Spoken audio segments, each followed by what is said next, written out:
Hello दोस्तों, कैसे हो आप लोग। आई होप कि सब लोग बहुत अच्छे होंगे, सबकी पढ़ाई बहुत अच्छे से चल रही होगी। मैं प्रदीप झा आप सभी लोगों का एक बार फिर से आपके अपने यूट्यूब चैनल आदत पाठशाला पर स्वागत करता हूं। और आप लोग के बहुत डिमांड पे, क्योंकि बहुत का कमेंट आ रहा था कि कॉमर्स सब्जेक्ट से रिलेटेड जो वीडियो बनाने के लिए, और संस्कृत के लिए भी आ रहा था। लेकिन संस्कृत पे क्या है कि जो डाटा है, एग्जैक्टली डाटा जो मिल नहीं पा रहा है अभी तक ठीक प्रॉपर, इसलिए मैं उस पर वीडियो नहीं बना पाया हूँ। क्योंकि मैं कुछ भी आके बोलना नहीं चाहता कि बाद में बहुत सारा उस पर प्रॉब्लम हो जाए। तो चलिए इस पे जो है अभी हम कॉमर्स की बात कर लेते हैं। ठीक है, कॉमर्स में देखिए सबसे पहले वैकेंसी जो थी कितनी, तो आप देख रहे हैं कि लगभग जो रिजर्व कैटेगरी में जो 75% कोटे के अंदर जो कुल सीटें थी वो थी 193, और ये था 64 सीटें थी जो पीआरटी के लिए रिजर्व था 25% कोटे के अंतर्गत। उसी तरह से एसटी के अंतर्गत 111 सीटें 75% के अंतर्गत, और 34 सीटें दी थी वो पीआरटी के लिए। एससी में 38 सीटें थी 75% के अंतर्गत, 11 सीटें थी पीआरटी के अंतर्गत। बीसी 1 के लिए 23 सीटें 75% के अंतर्गत, और ये जो 8 सीटें थी वो थी पीआरटी के लिए। फिर बीसी 2 में 13 सीटें 75% के अंतर्गत, और 3 सीटें जो थी वो थी 25% के अंतर्गत। इस तरह से जो पीआरटी की जो कुल सीटें हैं, ठीक है, वो लगभग 120 हैं। अब जो ऐड कर लेते हैं अगर हम, जैसे 4 4 8 8 1 9 9 8 17 17 3 20 हो गया, 2 6 2 8 8 3 11 11 1 14 14 11 1 12 12, ठीक है 12, 120 सीटें हैं। ठीक, 120 सीटें हैं टोटल पीआरटी की। ठीक है, अब देखिए डीबी के लिए जो कॉल किया गया था वो 107 स्टूडेंट को कॉल किया गया था डीबी के लिए, जो 2022 में अक्टूबर नवंबर दिसंबर में जो डीबी हुआ था सभी सब्जेक्ट के लिए अलग अलग डेट में। तो इस जो 2022 में जो डीबी के लिए कॉल किया गया था 107 स्टूडेंट को कॉल किया गया था कॉमर्स के अंतर्गत। ठीक, उसमें प्रेजेंट हुए 54, और तो एब्सेंट होगा, इसका मतलब 53 स्टूडेंट एब्सेंट हो गए। ठीक,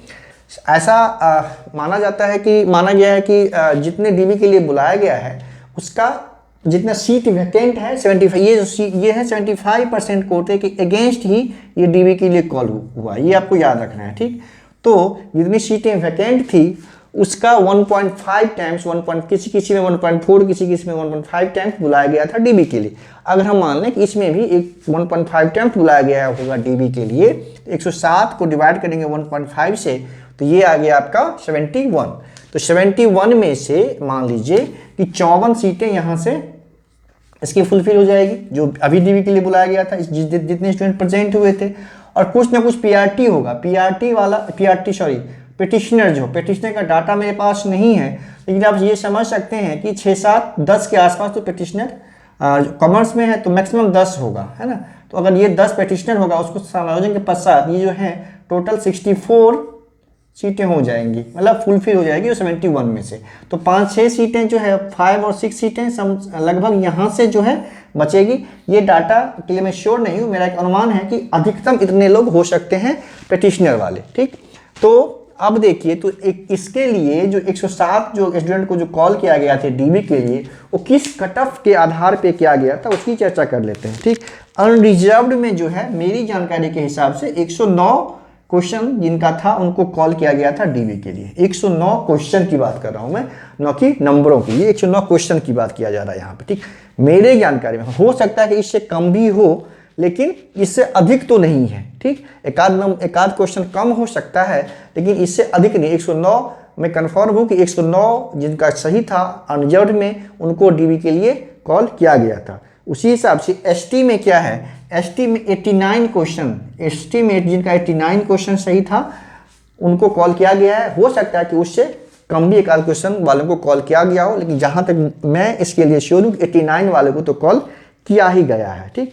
उसी तरह से बीसी 1 और बीसी 2 में क्या है कि 102 क्वेश्चन सही करने वाले छात्र मिले हैं जिनको डीबी के लिए कॉल किया गया था। ठीक, डीबी के लिए 102, बीसी 1 बीसी 2 में दोनों कैटेगरी में मुझे 102 क्वेश्चन सही करने वाले ऐसे छात्र मिले जिनको डीबी के लिए कॉल किया गया था। इसके लिए मैं श्योर नहीं, तो इसका एससी को कितने पे कॉल किया गया है इसकी जानकारी मुझे प्राप्त नहीं हो पाई। लेकिन आप ये समझिए कि एससी का जो कट ऑफ होगा वो 89 और 102 के बीच में होगा। इसको आप 93 94 मान सकते हैं। ये मैं गेस बता रहा हूँ आपको, 93 94 क्वेश्चन हो सकता है कि एससी के लिए ये कॉल, डीबी के लिए कॉल किया गया हो। ठीक है, ये कट ऑफ था, ये तो एक्सपेक्टेड कट ऑफ है सभी का। इसमें मैं अनुमान के आधार पे बता रहा हूँ, इसके बीच के आधार पे कि अगर 89 एसटी का है, 102 अगर BC1 BC2 का है, तो एससी का कट ऑफ जो है 93 94 क्वेश्चन रहा होगा। ठीक, तो इस आधार पे समझिए कि यहाँ पे हो गया। ठीक, अब देखिए 120 सीटें में से, ठीक है, आप 75% कोटे के अंतर्गत ये पीआरटी की सीटें हैं टोटल 120, इसमें से 20 टू 30 सीट जो है ना, या तो फुलफिल हो गया होगा या ऐसे लोग पीआरटी के अंतर्गत होंगे जिनका डॉक्यूमेंट वेरिफिकेशन हो गया होगा पूर्व में, पहले जो डॉक्यूमेंट 2018-2019 में जो हुआ है डीबी, उसमें हो गया होगा, लेकिन उनकी ज्वाइनिंग नहीं हो पाई होगी और उनका मार्क्स जो होगा इसके मतलब पीआरटी के अंतर्गत तो कट ऑफ कम ही रखना है पीआरटी वालों के लिए, उससे सीटें बचेगी, उसको फिर जनरल रिक्रूटमेंट यानी 75% कोटे से जो मेरिट लिस्ट है उससे भरा जाना है।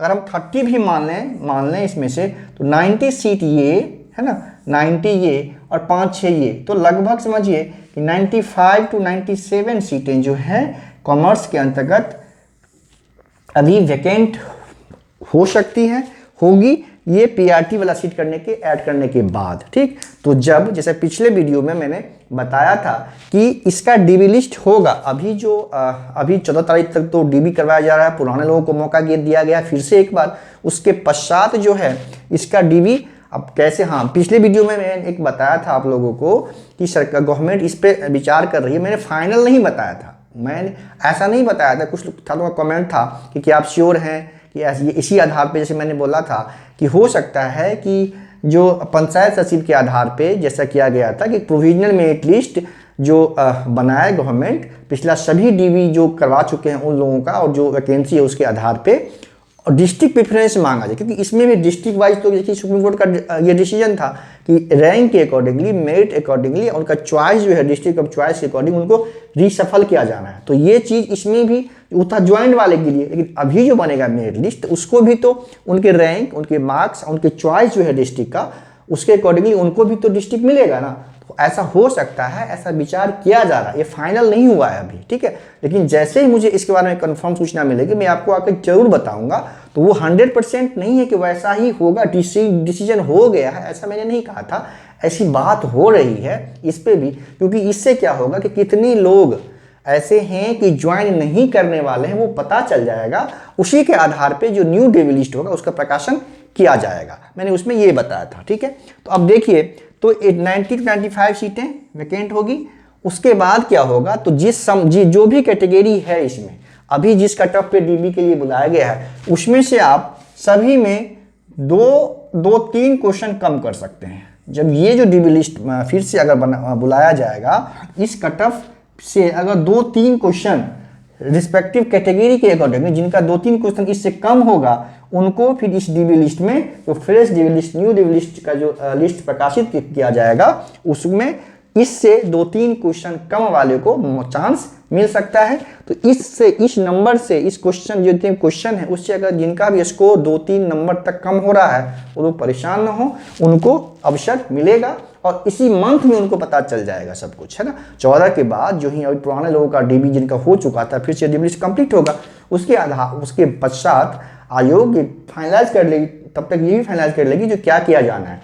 डिस्ट्रिक्ट प्रेफरेंस मांगने का फायदा ये होगा कि जो लोग डिस्ट्रिक्ट प्रेफरेंस फिल करेंगे इसका मतलब उतना लोग ज्वाइन करना चाहते हैं। ठीक, तो पुराने लोग जो डीबी करवा चुके हैं उसमें से कितने ज्वाइन नहीं करेंगे वो भी आयोग को इससे पता चल जाएगा। उसके बाद क्या होगा कि जो अभी जो सीटें बचेंगी हो सकता है कि उसमें कुछ और सीटें ऐड ऑन हो, जो लोग डीबी उसमें डिस्ट्रिक्ट प्रेफरेंस में नहीं ऑप्ट करेंगे इसका मतलब वो ज्वाइन नहीं करना चाहते हैं। तो जब वो भी सीटें कितनी वैकेंट हुई वो पता चल जाएगा, तो वो भी सीटें ऐड ऑन करके जो सीटें अभी वैकेंट हैं करंट सिचुएशन में उस सीटों को ऐड ऑन किया जा सकता है और उसके बाद फिर से न्यू डीबी लिस्ट का प्रकाशन किया जा सकता है। ये एक अच्छा कदम होगा आयोग का, अगर ऐसा करती है तो 100% ऐसा करेगी ही, इसके लिए मैं श्योर नहीं हूँ, लेकिन इस पर इस पे इस मतलब प्रेफरेंस पे इस ऑप्शन पे बात हो रही है। मैंने सिर्फ ये बताया था, मैं श्योर नहीं कि हाँ ये डीवी लिस्ट होगा जरूर, क्योंकि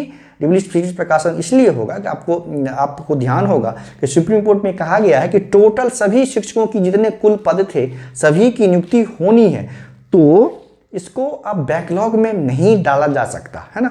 बैकलॉग में उसी केस में डाला जाएगा वैसी वैकेंट पोस्ट को जिसमें मान लीजिए कैंडिडेट मतलब नहीं मिलेगा, मिनिमम कट ऑफ से जो कम मार्क्स होगा उसमें अभी अगर कैंडिडेट नहीं मिलेंगे तभी वो बैकलॉग में जाएगा, लेकिन जिसकी संभावना बहुत नगण्य है। तो आप लोग परेशान न हैं, डीवी लिस्ट मैक्सिमम सब्जेक्ट का डीवी लिस्ट फिर से प्रकाशित अवश्य होगा 14 के बाद। 14 तारीख को जो ये फिनिश हो जाएगा डीवी, उसके बाद उसके 2-3 दिन में सब कुछ क्लियर हो जाएगा।